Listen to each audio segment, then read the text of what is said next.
Perfectionnement, c'est les entraîneurs Midget 3 qui ont donné leur savoir partout dans la province le même moment, le 8 octobre dernier. Je vous présente un reportage là-dessus un peu plus tard. Moi, je vous reviens aussi avec une capsule sur la glace, alors qu'on va s'attarder aux passes avec Steve Brûlé. Hockey Magazine, c'est parti!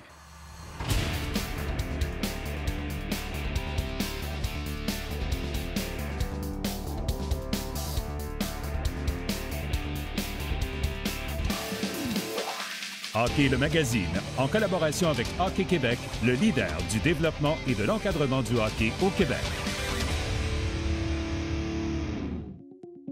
On est cette semaine en compagnie de M. Danny Groulx, entraîneur-chef des Riverains du Collège Charlemagne. M. Groulx, vous êtes à votre première saison cette année en tant qu'entraîneur-chef après avoir été adjoint. Parlez-moi un petit peu de quand on commence comme entraîneur-chef à un niveau Midget 3. C'était quoi les premiers moments, les premières rencontres avec les joueurs, le premier contact qui se fait lorsqu'on prend vraiment ce poste-là? Bien, écoute, comme tu as mentionné, j'étais adjoint à M. Guillaume Latendresse les 2 dernières années. Alors, ça s'est fait un petit peu naturellement, je dirais. C'est sûr que c'est une transition de passer d'adjoint à entraîneur-chef. C'est un ajustement, un nouveau challenge, mais honnêtement, c'est une transition normale. J'ai établi un petit peu mes valeurs un petit peu à moi que je veux inculquer, puis l'identité d'équipe que moi, je pensais qui était la meilleure pour les riverains. Puis à partir de là, c'est de travailler avec les jeunes, puis d'y aller vraiment jour par jour avec un bon plan, évidemment, un bon plan annuel, bon plan mensuel, puis de rester un petit peu avec son plan. Est-ce qu'on a vraiment fait un changement total par rapport à la philosophie d'avant? Est-ce que c'est une continuité de ce que M. Guillaume Latendresse était là dans les dernières années? Comment ça situe les Riverains en 2018-2019? Bien, comme j'ai mentionné, écoute, il y a un petit peu un mélange des deux, je dirais. J'ai appris beaucoup de Guillaume, c'est un très bon entraîneur. Puis moi, à partir de là, c'est sûr que je l'ai, tu sais, comme je pense que n'importe quel entraîneur-chef, du moment que tu tombes en chef, bien, tu veux mettre ça un peu à ton identité, à toi, c'est important. Puis tu essaies d'inculquer ça aux joueurs. Puis ensuite, de mettre les valeurs que toi, tu penses, puis de bâtir de quoi. Puis avec mon coaching staff, c'est un petit peu ça qu'on a fait. On a fait nos devoirs durant l'été. Puis je dirais qu'on a changé quelque chose, absolument, mais c'est tout positif. Jusqu'à présent, je pense qu'on a un bon début de saison, puis on est très excités là, pour ce qui s'en vient. On en parle souvent, le hockey, ça change avec les années. C'est plus la même game, c'est plus le même match. Parlez-moi un petit peu de ce qui s'en vient. Chez les jeunes de 15, 16, 17 ans, vers quoi s'en va le hockey? C'est quoi les nouvelles tendances un peu que vous observez chez les jeunes joueurs qui arrivent avec vous? Bien, c'est une bonne question. C'est un très bon point, en fait. Puis je dirais que le hockey change constamment.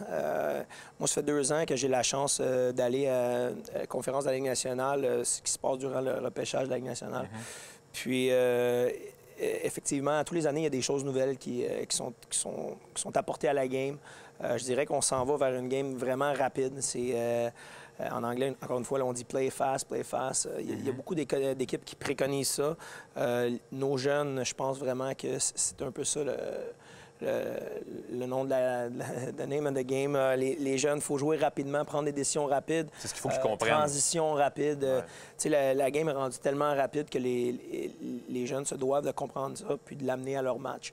Puis à partir de là, bien là, c'est sûr qu'il y a certaines philosophies puis systèmes de jeu différents, je dirais.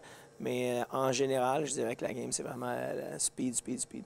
Je vais vous parler en terminant, on a parlé de l'aspect sur la patinoire comme tel. Il y a quelque chose qui revient aussi souvent, c'est l'aspect mental, le fait que les jeunes sont différents à diriger. C'était quoi, vous, votre expérience par rapport à ça, sur le fait de diriger un jeune de 15 ans en 2018? On le sait que c'est différent depuis les années qui ont avancé. Mais maintenant, on en est rendu où par rapport à tout ça? Bien, c'est sûr que c'est une nouvelle génération. En tant qu'ancien joueur, si je repense à... Comment vous avez été dirigé? À des entraîneurs que j'ai eus, puis comment c'était dirigé, je pense plus qu'on voit ça vraiment... aujourd'hui. Est-ce que c'est bien que ça soit rendu comme ça maintenant? Est-ce que c'est... Je pense que c'est bien. C'est une nouvelle génération, c'est une nouvelle approche. Puis il faut évoluer dans le hockey. Là, comme autant que la game elle change, autant que je pense que les entraîneurs puis les gens qui entourent les équipes. Au niveau Midget 3, à cette heure, on est rendu avec des thérapeutes qui suivent à temps plein, des entraîneurs physiques. Moi, à l'époque que je jouais, il n'y avait pas ça. Alors, tout évolue. À l'époque, c'était même pas il y a si longtemps que ça. En fait, ça a évolué rapidement dans les dernières années. Là, ça fait 10-15 ans que vous avez joué dans le Midget 3, donc ça a évolué rapidement. 20 ans, oui. Ça fait que ça a évolué rapidement. Alors, c'est de s'adapter, d'évoluer. Puis moi, je trouve ça bien correct comme ça. Puis c'est juste c'est une approche différente, mais fondamentalement, ça reste la game de hockey. Il y a des choses que les jeunes se doivent de comprendre, peu importe la façon qu'on leur dit. C'est de trouver la bonne, mais je veux dire... L'enseignement reste le même. C'est la manière de l'apporter qui est différente. Absolument, absolument. Puis je pense que les jeunes ont plus d'outils aujourd'hui, je dirais. ils ont plus de... tu sais, avant, on n'avait pas les, Internet et tout ça, on l'avait, mais je veux dire, on n'avait pas accès à des vidéos comme ça. Vous n'en serviez pas pour entraîner une équipe de hockey, ce qui maintenant est différent. Oui, tu sais, je dirais Midget 3, minimum une fois par semaine, on a des séances vidéo, un petit peu de théorie. Ça l'aide beaucoup, alors plus d'outils. Puis c'est le fun, la game est rendue là. Puis c'est vraiment cool pour les jeunes, je trouve, qu'ils soient capables de profiter de ça. Bien, on vous souhaite la meilleure des chances pour cette première saison comme entraîneur-chef. Merci beaucoup, M. Groulx. Cette semaine, à la question quiz. Certains l'ignorent, mais Joël Bouchard a fait partie de l'organisation du Canadien de Montréal vers la fin de sa carrière en 2007-2008. Combien de parties avait-il disputé avec le défunt club école des Bulldogs de Hamilton dans la Ligue américaine au cours de cette saison? Est-ce que c'est A, 20, B, 25 ou C, 30? La réponse après la pause.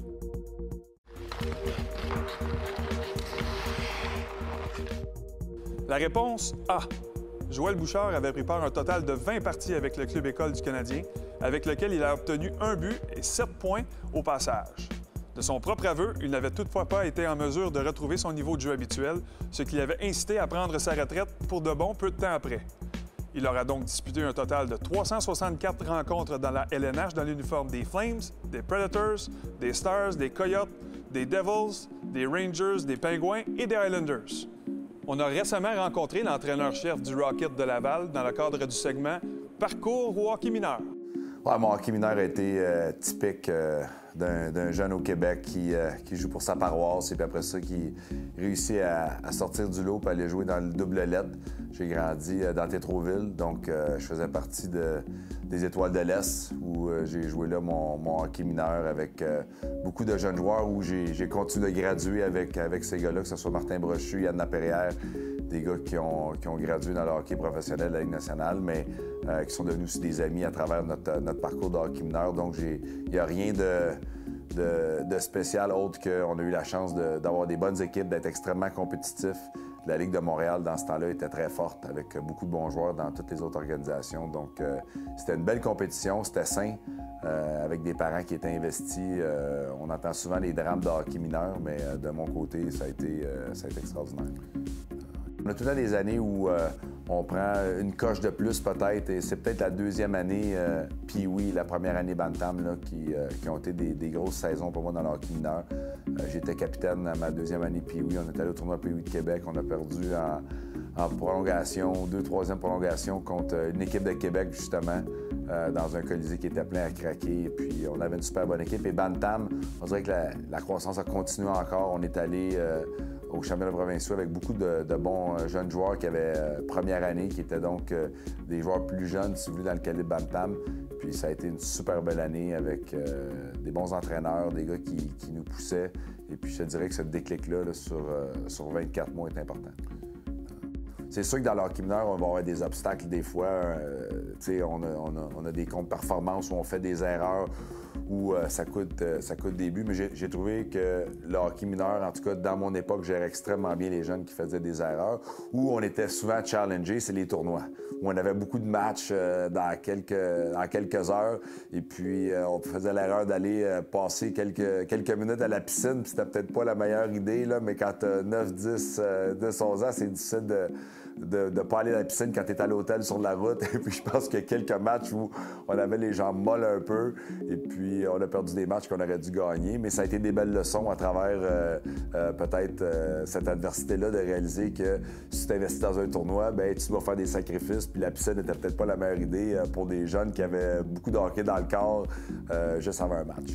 Mais Mario Lemieux était probablement mon idole numéro 1. J'avais la chance d'aller le voir jouer à Laval avec mon père quand il était dans les jurons juniors. Et puis, c'était une soirée mémorable de pouvoir vivre cette expérience-là avec mon père.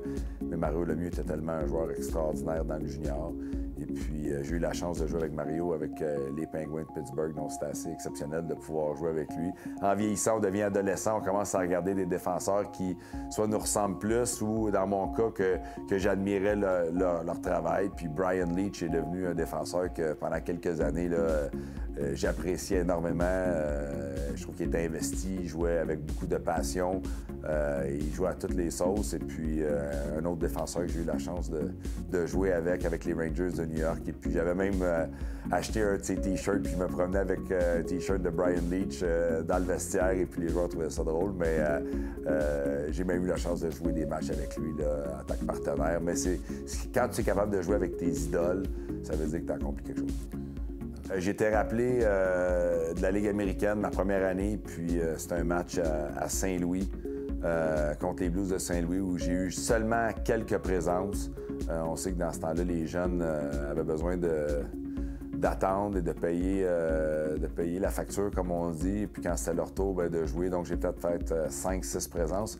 Mais Yann Laperrière, mon bon ami, jouait pour les Blues de Saint-Louis de l'autre côté à ce moment-là. Donc c'était une expérience que je vais me souvenir. J'ai retourné à les mineurs après 2 matchs contre Saint-Louis et Chicago. Mais ce qui faisait partie du cheminement d'un joueur de hockey de la Ligue américaine souvent. Et puis 2 ans plus tard, j'ai pris mon poste avec les Flames de Calgary. Le plus grand conseil que je peux donner, c'est l'effort, respecter les entraîneurs, respecter les coéquipiers, mais amusez-vous. On oublie souvent que le hockey est un jeu. Puis je comprends qu'il il peut y avoir de la pression, il peut y avoir de l'intensité, il peut y avoir même un certain stress, mais à la fin de tout, c'est encore un sport, c'est encore un jeu. Même à notre niveau professionnel, les jeunes et les joueurs doivent toujours continuer de s'amuser. Au retour de la pause, on vous parle d'une formation pour les entraîneurs qui s'est tenue le 8 octobre dernier. Cette année, la Ligue de hockey Midget 3 du Québec, en collaboration avec Hockey Québec, a innové. Le 8 octobre dernier, tous les entraîneurs de la province étaient invités à une journée de perfectionnement pour s'améliorer et recevoir le message des entraîneurs élites de la province. Et le moins que l'on puisse dire, c'est que la journée fut un succès. Tous les entraîneurs, une journée comme celle-là, tous les entraîneurs peuvent en bénéficier, que ce soit à récréation, que ce soit aux compétitions, à l'élite scolaire, tout le monde peut en bénéficier aujourd'hui. Et les équipes Midget 3A, avec la collaboration de la Ligue Midget 3A, les équipes Midget 3A, pour nous, en fait, c'est les personnes qui peuvent passer le meilleur message, étant donné qu'ils sont au haut de la pyramide de la structure. C'est intéressant de voir les nouvelles méthodes qui sont utilisées, surtout le nouveau langage qui est utilisé par les entraîneurs. Là. Si on a un bon coach et su les détails, je pense que c'est le genre de journée que tu veux venir pour justement te perfectionner. Puis aujourd'hui, on parle des habiletés individuelles. On parlait tant beaucoup avec la rondelle ou sinon en espace restreint, on s'en va. Puis je pense que c'est rendu, c'est vraiment au jour le jour en ce moment comme ça. Donc je pense que c'est une bonne journée. Puis je pense que la formation continue fait partie de n'importe quel emploi. Puis le coach n'en fait pas exception. Dans le fond, tous les entraîneurs qui étaient sur la glace de la structure, ils nous aidaient vraiment à expliquer c'est quoi les attentes aux différents niveaux supérieurs, puis comment est-ce que plus jeunes, on est capable de leur montrer déjà les bonnes habitudes dans les pratiques et dans les jeux. Dans le but ultime, c'est de les placer au top de la pyramide. Donc, on veut savoir qu'est-ce qu'ils ont besoin, comment ils veulent l'enseigner. Puis après ça, c'est à nous de perfectionner ça pour placer le maximum de joueurs à ce niveau-là. De voir justement les drills bien expliqués, puis de poser des questions également, avoir des bonnes réponses. Bien, la réforme du MAG avec les leçons pour essayer d'uniformiser les leçons puis le développement en bas âge, c'est excellent, sauf qu'on manque beaucoup d'entraîneurs-maîtres qualifiés à travers le Québec qui sont là de façon hebdomadaire à chaque fin de semaine pour essayer d'accompagner les enseignants, les coachs, dans le fond, nous autres, avec les différentes techniques. C'est que ça manque beaucoup. En Europe, effectivement, les entraîneurs les mieux payés sont souvent ceux en bas âge. C'est comme un petit peu la pyramide inversée. Puis il faut de plus en plus former nos entraîneurs en bas âge. Vous savez, nos entraîneurs ne seront jamais assez formés. À partir de cette prémisse de base-là, de toujours s'améliorer, de toujours aller chercher du contenu en côtoyant avec des entraîneurs des niveaux supérieurs. Pour nous, ça ne sera jamais assez. On n'en fera jamais assez de ça. Et c'est de là l'idée de travailler avec les équipes Midget 3. Nul doute que le projet est appelé à grandir dans les prochaines années. Les entraîneurs élites de la province ont un vécu et un savoir à transmettre à tous les autres entraîneurs de la province. Un reportage de Jasmin Leroux pour Hockey le Magazine.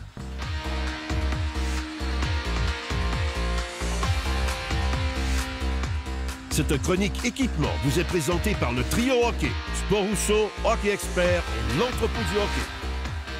Cette semaine, dans le cadre de la chronique équipement, on est toujours accompagné d'Éric Dupont qui va poursuivre la discussion sur les bâtons de hockey.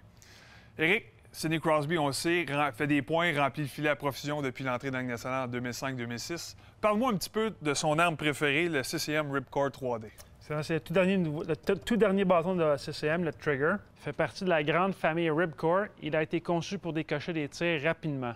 Sa technologie Pop Matrix a été repensée pour un tir plus rapide que jamais, alors que le point de flexion bas a été optimisé. Résultat, un chargement rapide et facile, combiné à un transfert d'énergie plus efficace, devrait résulter par plus de buts. Écoute, on comprend maintenant pourquoi Sidney Crosby a tant de facilité à toucher la cible. Il y en a un autre dans la Ligue nationale qui a débuté la saison en force avec les Maple Leafs de Toronto, c'est Austin Matthews. Parle-moi un peu de son secret. Je pense que je connais son secret. Ça ressemble à être je crois que c'est le Nexus 2N Pro, qui est également utilisé par certains des meilleurs joueurs de la LNH, dont lui. Il comporte d'ailleurs plusieurs nouveautés cette année, comme un nouveau système de lame Airlight et une mousse ultra légère, combinée à une couche réactive en caoutchouc pour plus de contrôle et de sensation. De plus, la technologie de profil Easy Load et celle de la zone de frappe aide le 2N Pro à obtenir les meilleurs résultats de tir avec un minimum d'effort.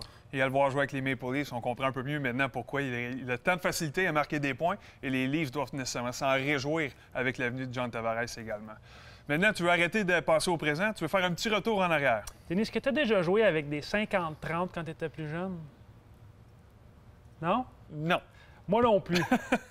En tout cas, on a encore en inventaire des 50-30, mais puisqu'on préfère davantage le composite de nos jours, voici la plus récente nouveauté de Sherwood, le Sherwood Project 9.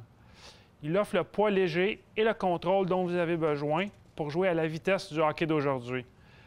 Sa technologie Shot Sensor, qui modifie le point de flexion selon la position de votre main au bas du bâton pour une puissance optimale partout sur la glace, permet d'optimiser chaque tir.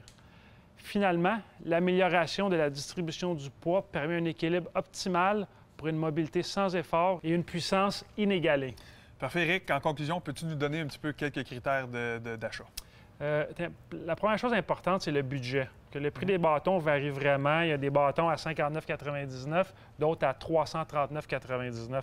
Donc, il faut bien déterminer son budget, savoir faire le bon choix. En plus, combien de fois par semaine qu'on l'utilise? Est-ce qu'on veut un bâton plus durable, plus performant? C'est vraiment des critères très importants à choisir.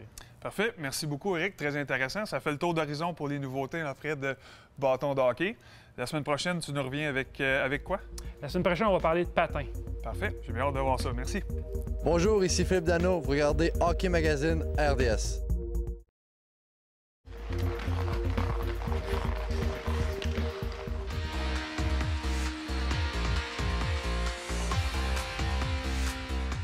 La chronique sur la glace est une présentation de Captorder, hygiène du sport. Captorder passe à l'action. De retour avec nous pour une deuxième saison à notre chronique sur la glace. Steve Brûlé est avec nous. Steve est un ancien joueur professionnel, également un entraîneur à l'Académie de hockey Joël Bouchard. Steve, on voit souvent dans le hockey mineur les entraîneurs qui enseignent des sorties de zone, des transitions. Mais avant de se rendre là, il faut nécessairement savoir comment faire et recevoir une passe. Oui, exactement.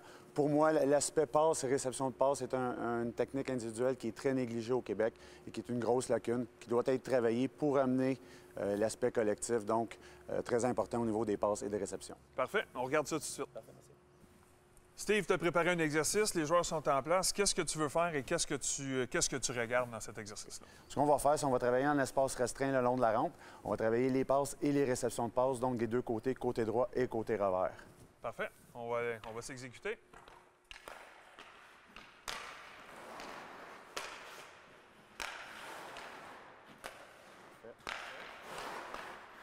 OK.